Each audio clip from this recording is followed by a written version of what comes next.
आज हम लोग नया टॉपिक पढ़ेंगे। यूनिट एंड डायमेंशन में मैंने 4-5 लेक्चर में जो डिस्कस करना था वो बता दिया था। मेजरमेंट भी, एरर भी, यूनिट भी और उसके डायमेंशन भी। ये टॉपिक थोड़ा मैथमेटिकल अप्रोच है और ये फिजिक्स में इससे खुद तो क्वेश्चन आता ही आता है, बाकी टॉपिक में इसका रिलेशन है। बिना इसके और फिजिकल क्वांटिटी को हम ट्रीट नहीं कर सकते, उनको मल्टीप्लाई नहीं कर सकते, उनको ऐड नहीं कर सकते, सब्सट्रैक्ट नहीं कर सकते। तो वेक्टर एनालिसिस क्या होता है? फिजिकल क्वांटिटी के बिहाफ पे हमने मेजर तरीके से 2 क्लासिफिकेशन करें।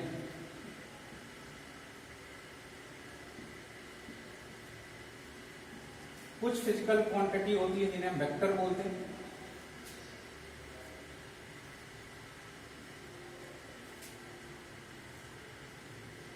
वेक्टर फिजिकल क्वांटिटी,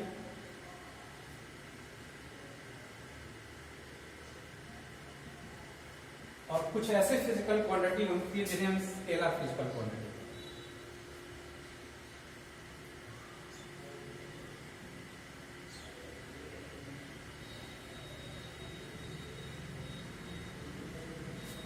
अब ऐसी फिजिकल क्वांटिटी को हम वेक्टर फिजिकल क्वांटिटी कहते हैं जिनका सेंस, कंप्लीट सेंस केवल उनके मैग्नीट्यूड से नहीं निकलता है। जैसे अगर हम बात करें, मास एक फिजिकल क्वांटिटी है, तो मास का एक कंप्लीट सेंस होता है कि जैसे हमने कहा कि 2 kg मास, 5 kg मास, तो इससे पूरा कंप्लीटली सेंस आता है कि 5 kg is heavier than 2 kg, like this. लेकिन अगर हम यहां पर वेलोसिटी की बात करते हैं, ये 2 मीटर पर सेकेंड स्क्वायर है, सॉरी पर सेकेंड है, तो इसका कंप्लीट सेंस ये निकलता कि 2 मीटर पर सेकेंड है तो किधर जाना है। अगर इस किधर को भी हम बता दें तो इसका प्रॉपर सेंस कंप्लीटली आता है। तो इसका मतलब ये हो कि जो वेक्टर फिजिकल क्वांटिटी है, ये कुछ ऐसी फिजिकल क्वांटिटी होती हैं जिनके ट्रीटमेंट के लिए केवल मैग्नीट्यूड का ट्रीटमेंट ही जरूरी नहीं है, उनमें और कुछ बातें होती हैं जिनको हमको जानना नेसेसरी है। तो ऐसे फिजिकल क्वांटिटी को हम वेक्टर कहते हैं, वेक्टर क्वांटिटी कहते हैं। जैसे अगर हम बात करते हैं फोर्स की, तो फोर्स एक ऐसी फिजिकल क्वांटिटी है, फोर्स का अगर हम मतलब समझें, आगे बताएंगे भी, कि force is a kind of push और pull which try to displace any body. तो ये एक तरीके का पुश है या पुल है। आप देखते होंगे कि बहुत सारे एटीएम के डोर पे या बहुत सारे जो ट्रांसपेरेंट डोर होते हैं उन पे लिखा रहता है, या तो पुश लिखा रहता है या तो पुल लिखा रहता है, उनको ओपन करने के लिए। या कुछ पे जो स्लाइडर डोर होते हैं उन पे भी ऐसे एरो बना होता है। तो ये जो पुश लिखा होता है या पुल लिखा होता है, या हिंदी में लिखा होता है खींचिए या ढकेलिए, तो इसका सेंस ये होता है कि हमको खींचना या ढकेलना है। तो इसका ये मतलब, ढकेलने का ये मतलब नहीं कि उसको गिरा देना है। ढकेलने का यहाँ मकसद ये है कि आपको वो ये समझते हैं कि आप ये जानते हैं कि एक डोर को खोलने के लिए कितने मैग्नीट्यूड का फोर्स अप्लाई कर सकते हैं। ढकेलिए का सेंस सिर्फ और केवल सिर्फ डायरेक्शन से है कि जो फोर्स आप अप्लाई करेंगे वो इनवर्ड अप्लाई करेंगे या आउटवर्ड अप्लाई करेंगे। क्योंकि किसी भी डोर को अगर ओपन होना है उसमें 2 पॉसिबिलिटी है, 2 डायरेक्शन है कि आप फोर्स अप्लाई करो, या तो फॉरवर्ड डायरेक्शन में, या तो टुवर्ड्स, या तो अपनी तरफ, या तो अवे फ्रॉम यू। तो अगर हम क्या करते हैं कि उसको धक्का देते हैं तो ये एक प्रॉपर डायरेक्शन है। तो यहां अगर हम मानते हैं कि 5 न्यूटन से किसी डोर को ओपन करना है, तो 5 न्यूटन का फोर्स केवल इतना जो है जरूरी नहीं है, इसके साथ साथ हमको किस डायरेक्शन में लगाना है, बल्कि वहां मैग्नीट्यूड मैटर ही नहीं करता, क्योंकि आदमी जानता है कि एक डोर को खोलने के लिए कितने मैग्नीट्यूड का फोर्स हमको हाथ से अप्लाई करना है, ये हमको पता है। बस हमको ये चाहिए कि किस डायरेक्शन में खुलेगा, ये इंपॉर्टेंट है। इनवर्ड खुलेगा या आउटवर्ड खुलेगा, इस तरीके से हम क्या करते हैं, पहचान जाते हैं कि हमको किस डायरेक्शन में फोर्स लगाना है। कुछ डोर स्लाइडिंग होते हैं, तो हम ये जानते हैं कि उनको राइट हैंड साइड में स्लाइड करना है या लेफ्ट स्लाइड करना है। तो ये वेक्टर का जो ऐसी फिजिकल क्वांटिटी होती है जिनका केवल मैग्नीट्यूड से कंप्लीट ट्रीटमेंट नहीं होता, उन्हें हम क्या बोलते हैं, वेक्टर क्वांटिटी कहते हैं। अब केवल मैग्नीट्यूड और केवल डायरेक्शन हो, केवल यही दो प्रॉपर्टी नहीं होती किसी भी फिजिकल क्वांटिटी को वेक्टर होने के लिए, उनके लिए कुछ और नेसेसरी कंडीशन भी होती हैं जिन्हें हम क्या कहेंगे, वेक्टर कहेंगे। वो आगे हम जैसे जैसे बातें आती जाएंगी वैसे वैसे डिस्कस करेंगे। अभी अगर मोटा डिफरेंस देखें तो वो फिजिकल क्वांटिटी जिनमें केवल मैग्नीट्यूड रिस्पॉन्सिबल नहीं होता उनके पूरे कंप्लीट ट्रीटमेंट ऑफ सेंस के लिए, ऐसी फिजिकल क्वांटिटी को हम क्या कहेंगे, वेक्टर में रखेंगे। मतलब वो स्केलर नहीं, ये तो हम मानेंगे। तो स्केलर वो फिजिकल क्वांटिटी है जिनमें सिर्फ और केवल सिर्फ मैग्नीट्यूड से सारी बातें समझ में आ जाती है, ठीक है ना। तो स्केलर फिजिकल क्वांटिटी होती है जिनमें ओनली मैग्नीट्यूड होता है, केवल मैग्नीट्यूड होता है। जैसे मास हो गया, जैसे वाकडन हो गया। वाकडन भी एक अमाउंट को रिप्रेजेंट करता है, एनर्जी हो गई। ये सब फिजिकल क्वांटिटी कैसी है, स्केलर फिजिकल क्वांटिटी है। जो वेक्टर फिजिकल क्वांटिटी है उनमें बहुत सारी फिजिकल क्वांटिटी आती है। तो वेक्टर के लिए कुछ नेसेसरी कंडीशन है। एक नेसेसरी कंडीशन उसमें से ये है कि मैग्नीट्यूड तो होना ही चाहिए, इनमें मैग्नीट्यूड होना चाहिए, इसके साथ साथ प्रॉपर डायरेक्शन भी होनी चाहिए। तो मैग्नीट्यूड होगा, डायरेक्शन होगा, वेक्टर है, एक तो मैग्नीट्यूड, दूसरा डायरेक्शन, और तीसरी बात यह कि ये वेक्टर लॉ ऑफ एडिशन का जो लॉ ऑफ ट्रायंगल होता है उसको भी ये फॉलो करे। Law of triangle of vector addition.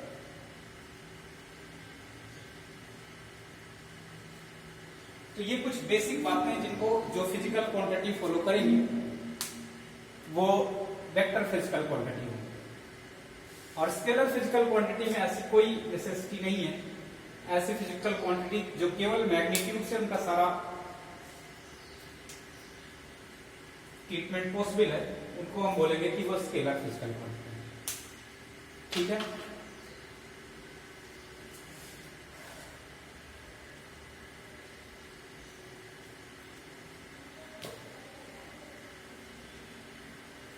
और ये बहुत ब्रॉड कैटेगरी है कि दो फिजिकल क्वांटिटी को इसके बिहाफ पे हम दो में करें। इनमें एक फिजिकल क्वांटिटी और होती है जिसे हम टेंसर कहते हैं, लेकिन आपके लेवल से वो थोड़ा ऊपर की बात है। तो आपको सिर्फ और केवल सिर्फ यही दो समझनी, दो ही कैटेगरी, एक को वेक्टर समझना और दूसरे को स्केलर जानना। अब कुछ फिजिकल क्वांटिटी ऐसी भी होती है जिनमें मैग्नीट्यूड भी होता है, डायरेक्शन भी होती है, लेकिन वो वेक्टर फिजिकल क्वांटिटी नहीं होती है, क्योंकि वो वेक्टर के ट्रायंगल लॉ के एडिशन को, वेक्टर का लॉ ऑफ ट्रायंगल फॉलो नहीं करते। जैसे एक फिजिकल क्वांटिटी है इलेक्ट्रिक करंट, और अगर आपने यूनिट एंड डायमेंशन पढ़ा है तो उसमें मैंने बताया था कि ये एक टाइप की फंडामेंटल फिजिकल क्वांटिटी है इलेक्ट्रिक करंट, और इसकी यूनिट बताई थी एम्पियर होती है।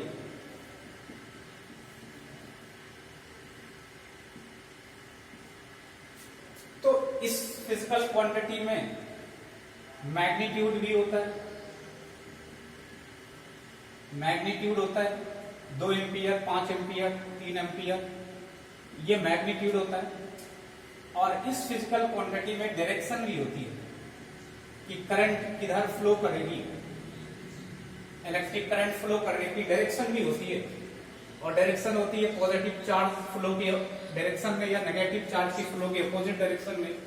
तो इनमें दोनों बातें होती है, मैग्नीट्यूड भी होता है, डायरेक्शन भी होता है, बावजूद इसके ये वेक्टर क्वांटिटी नहीं होती है।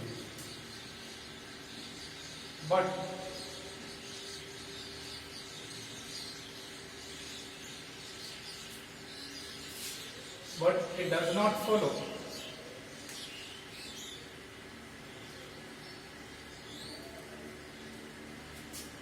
law of triangle.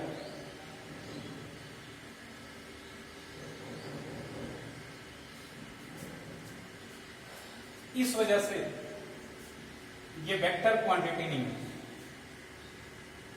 It is not vector quantity.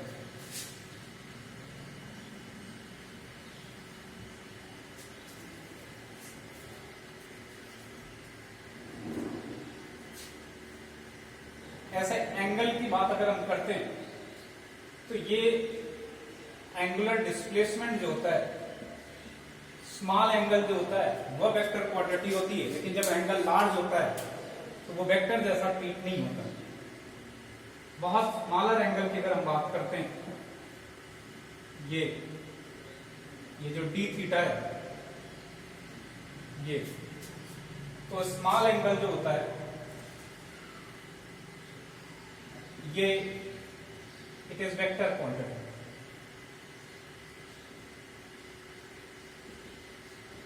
लेकिन जैसे ही एंगल लार्ज होने लगता है, ये कुछ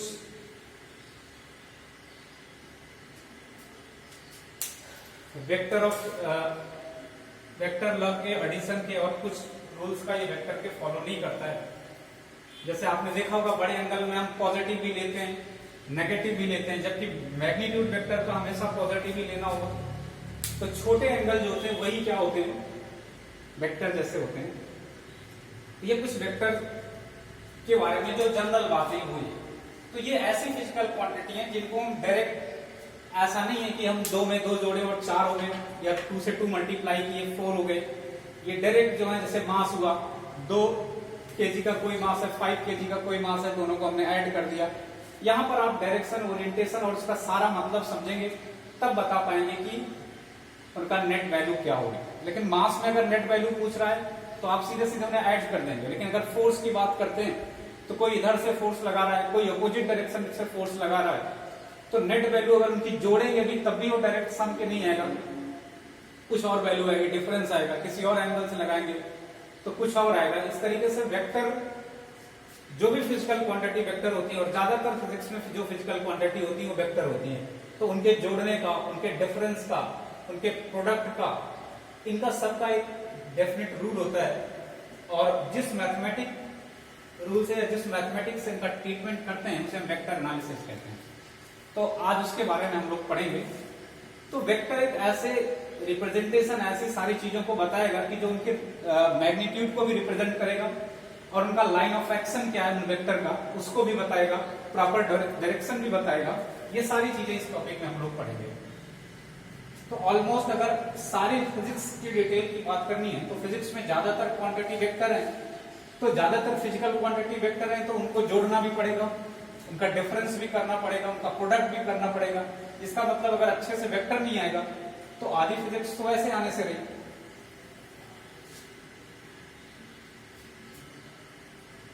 तो सबसे पहले इसमें हम लोग जो physical quantity vector physical quantity हैं उनका रिप्रेजेंटेशन पढ़ेंगे कि उनको हम कैसे रिप्रेजेंट करते हैं किसी भी वेक्टर फिजिकल क्वांटिटी को। तो रिप्रेजेंटेशन ऑफ वेक्टर लिखें।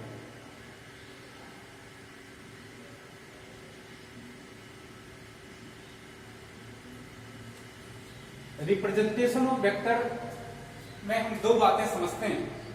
एक तो उनको ग्राफिकली कैसे रिप्रेजेंट करा जाता है, और दूसरा उनको मैथमेटिकली कैसे हम रिप्रेजेंट करते हैं। तो पहला काम तो ग्राफिकल रिप्रेजेंटेशन,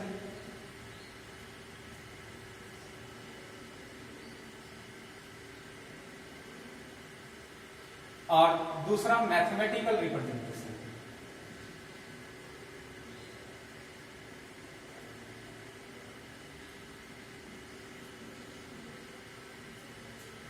ग्राफिकल रिप्रेजेंटेशन है, मैथमेटिकल रिप्रेजेंटेशन। सबसे पहले हम ग्राफिकल रिप्रेजेंटेशन की बात करते हैं। तो ग्राफिकल रिप्रेजेंटेशन में किसी भी वेक्टर को रिप्रेजेंट करते हैं तो उनमें दोनों बातों को रिप्रेजेंट करना पड़ता है। एक तो उनका लाइन ऑफ एक्शन, मतलब प्रॉपर ओरिएंटेशन या डायरेक्शन क्या है, और दूसरा उनके मैग्नीट्यूड की बात करते हैं। तो उनको रिप्रेजेंट करते हैं ऐसे लाइन से। ये इनका लाइन ऑफ एक्शन है, लेफ्ट टू राइट जैसे इसमें बना हुआ है।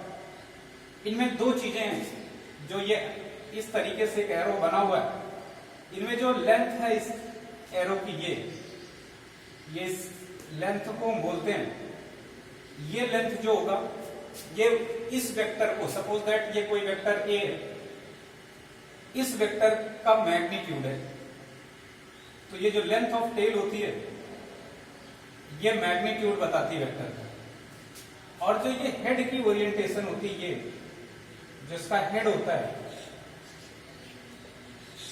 ये डायरेक्शन ऑफ वेक्टर को रिप्रेजेंट करता है, डायरेक्शन ऑफ वेक्टर, ये उस वेक्टर की डायरेक्शन को बताएगा। और जो ये लेंथ ऑफ टेल है, ये लेंथ ऑफ टेल उसके मैग्नीट्यूड को रिप्रेजेंट करेगा। तो ये ग्राफ से हम इस तरीके से दो वेक्टर को रिप्रेजेंट करते हैं। कभी कभी इस एरो को रिप्रेजेंट करने का ये भी एक तरीका होता है, इनका जो लाइन ऑफ एक्शन होता है वो एक्सेस के अलोंग हो जाए, तो उनमें क्या होता है कि हम कभी कभी इसे पॉइंट से रिप्रेजेंट कर देते हैं। तो पॉइंट का रिप्रेजेंटेशन का मतलब, ये एरो जो है वो इस प्लेन के परपेंडिकुलर ऐसा है, तो ये अंदर टेल इसकी गई हुई, तो सामने से हमको केवल पॉइंट दिखता है। तो ये रिप्रेजेंटेशन सिर्फ और केवल सिर्फ डायरेक्शन तक ही डिनोट कर पाता है, मैग्नीट्यूड को हमको नंबर में लिखना पड़ेगा। तो इसका मतलब ये हुआ कि कोई वेक्टर है, ये इस प्लेन के परपेंडिकुलर आउटवर्ड है, ये इसके टेल हेड की डायरेक्शन सामने दिख रही है, ये बाहर की तरफ है। ये किसी वेक्टर को हम क्रॉस से रिप्रेजेंट करते हैं ऐसा, तो इसका मतलब ये हुआ कि ये परपेंडिकुलर टू द प्लेन है और ये इनवर्ड है, सपोज दैट ये सी है, तो ये इनवर्ड है, मतलब अंदर की तरफ है, perpendicular to the plane like this, inward ये है। तो ग्राफिकल रिप्रेजेंटेशन में ये देखेंगे कि जो लेंथ ऑफ द टेल है किसी भी वेक्टर के, वो उसके मैग्नीट्यूड को रिप्रेजेंट करेगी, और जो ओरिएंटेशन ऑफ हेड है, हेड की जो डायरेक्शन है वो डायरेक्शन ऑफ वेक्टर को रिप्रेजेंट करेगी। इट्स जस्ट रिप्रेजेंटेशन ग्राफिकल तरीके से। और जो मैथमेटिकल रिप्रेजेंटेशन है,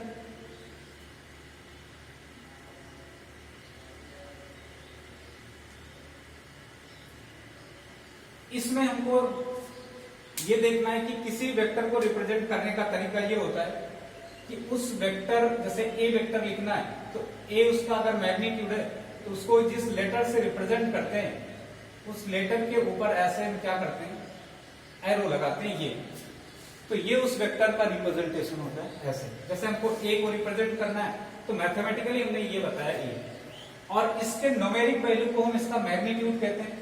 तो कभी भी वेक्टर का केवल मैग्नीट्यूड लिखना हो तो इस वेक्टर पे ऐसे मॉड लगा देते हैं, तो ये वेक्टर के सिर्फ और केवल सिर्फ मैग्नीट्यूड को। और मैथमेटिक में मॉड का नेचर होता है कि मतलब सिर्फ और केवल सिर्फ पॉजिटिव वैल्यू को लेना है, तो वेक्टर का भी वही नेचर होता है कि वेक्टर का जो मैग्नीट्यूड होगा वो हमेशा पॉजिटिव ही होगा, ऑलवेज पॉजिटिव होगा, क्योंकि वो सिर्फ और केवल सिर्फ न्यूमेरिक सेंस दे रहा है कि कितना कम है कितना ज्यादा है बस, तो वो पॉजिटिव ही होगा ऑलवेज। नेगेटिव साइन जो होता है वो वेक्टर के हमेशा डायरेक्शन के रिप्रेजेंटेशन को बताता है कि डायरेक्शन किसी पर्टिकुलर डायरेक्शन के ऑपोजिट होती है तो नेगेटिव साइन उसको बताता है। तो ये मैग्नीट्यूड ऑफ वेक्टर है, मैग्नीट्यूड ऑफ वेक्टर। तो किसी वेक्टर का अगर मॉड लिखना है, मैग्नीट्यूड लिखना है, तो उसके रिप्रेजेंटेशन का तरीका ये होता है कि, और कभी कभी इसको हम ऐसे भी लिख के छोड़ देते हैं कि ये वेक्टर ए है, मॉड ना भी लगाएं तो केवल लेटर लिख दें, तब भी हम रफली उसको वेक्टर ही मानते हैं कि इसका मॉड है। और लेकिन सही से अगर वेक्टर को रिप्रेजेंट करना है तो उसका तरीका ये होता है, ये क्लियर।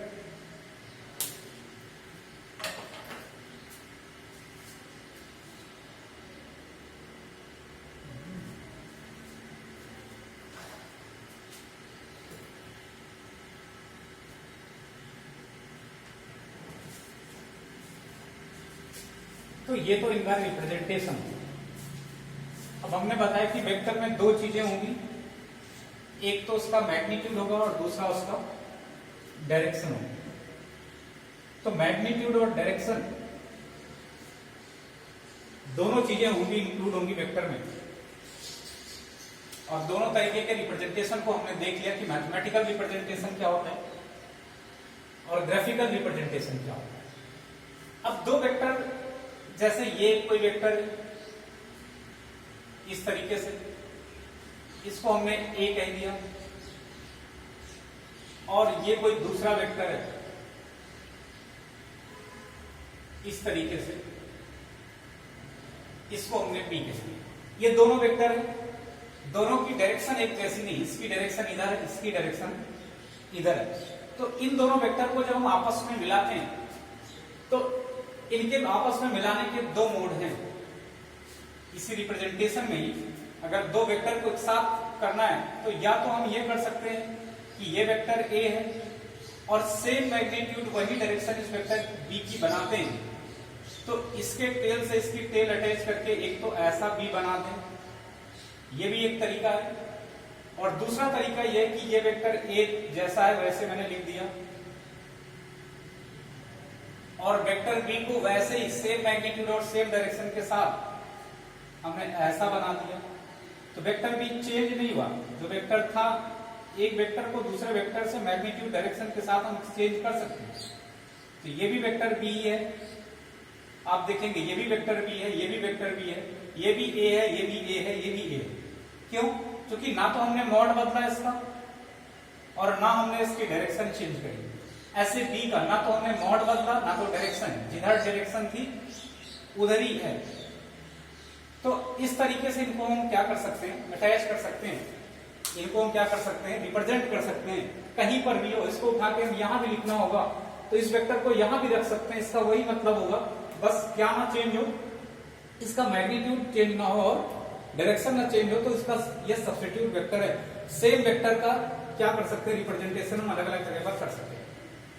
ये बात आपको समझ में भी आ रही होगी। ये रिप्रेजेंटेशन से रिलेटेड बातें कि वेक्टर के टेल टेल को भी आपस में मिला सकते हैं, हेड टेल को भी कंटिन्यूटी में मिला सकते हैं, और इसी के साथ साथ हम हेड हेड को भी मिला के आपको दिखाते हैं कि वेक्टर को हम ऐसे भी रिप्रेजेंट कर सकते हैं। ए वेक्टर को अभी भी मैंने वैसे ही रखा और वेक्टर बी को मैं बना रहा हूं सेम मैग्नीट्यूड के साथ, सेम डायरेक्शन के साथ, इस तरीके से ऐसा। तो आप देख पाएंगे कि ये भी वेक्टर बी है, ये भी वेक्टर बी है, ये भी वही डायरेक्शन वही मैग्नीट्यूड, ये भी वेक्टर बी है, ये भी वेक्टर बी है, और ये भी ए है, ये भी ए है, ये भी ए है और ये भी ए है। तो किसी भी तरीके से इनको मेट करा के लिख सकते हैं। तो ये इनकी रिप्रेजेंटेशन है, ग्राफिकल, मैथमेटिकल, हर तरीके से मैंने आपको बता दिया। दो वेक्टर को हम कैसे एक साथ मर्ज करके कैसे लिखते हैं, कैसे मिला सकते हैं। तो दो वेक्टर का हेड हेड मिलाएंगे, टेल टेल मिलाएंगे, हेड टेल मिलाएंगे, किसी भी तरीके से मिलाएंगे, लेकिन उनका ओरिएंटेशन और मैग्नीट्यूड नहीं चेंज करेंगे, तो वेक्टर जो था वही रहेगा। ऐसा नहीं कि यहां हमने इसको हेड टेल से मिला दिया तो वेक्टर बदल गया। ये वेक्टर बी है यहां पर भी, और यहां पर भी बी है, यहां पर भी बी है और यहां पर भी बी है, इनमें कोई भी चेंज नहीं है, एक ही वेक्टर है। इनको हम रिप्रेजेंट कर सकते हैं अलग अलग तरीके से। बिल्कुल सिमिलरली जैसे वेक्टर ए है, ये अकेला है इंडिविजुअल तब भी ए है, ये इसके साथ इसके टेल से टेल मिली हुई है फिर भी ये वेक्टर ए ही है, बिकॉज इसका मैग्नीट्यूड भी वही है, डायरेक्शन भी वही है। और ये भी वेक्टर ए है जबकि इसका हेड और टेल इससे मिला हुआ है, तब भी ये वेक्टर ए ही है, बिकॉज इसका मैग्नीट्यूड सेम है, डायरेक्शन सेम है। और यहां पर भी ये वेक्टर ए ही है क्योंकि इसकी ओरिएंटेशन बिल्कुल सिमिलर है, अलग अलग जगह जरूर बने हुए हैं। दूसरा तरीका इसमें बी का भी वही है कि ये भी वेक्टर बी है, ये भी वेक्टर बी, इंडिविजुअल बना हुआ तब भी आइसोलेटेड, और अगर ये इसके साथ कंबाइन होकर इसकी टेल से टेल मिला के बना हुआ तब भी ये वेक्टर बी है, और हेड टेल मिला के बना हुआ तब भी वेक्टर बी है, और दोनों का हेड म्यूचुअली मिला हुआ है तब भी ये वेक्टर क्या है, बी ही है। क्लियर?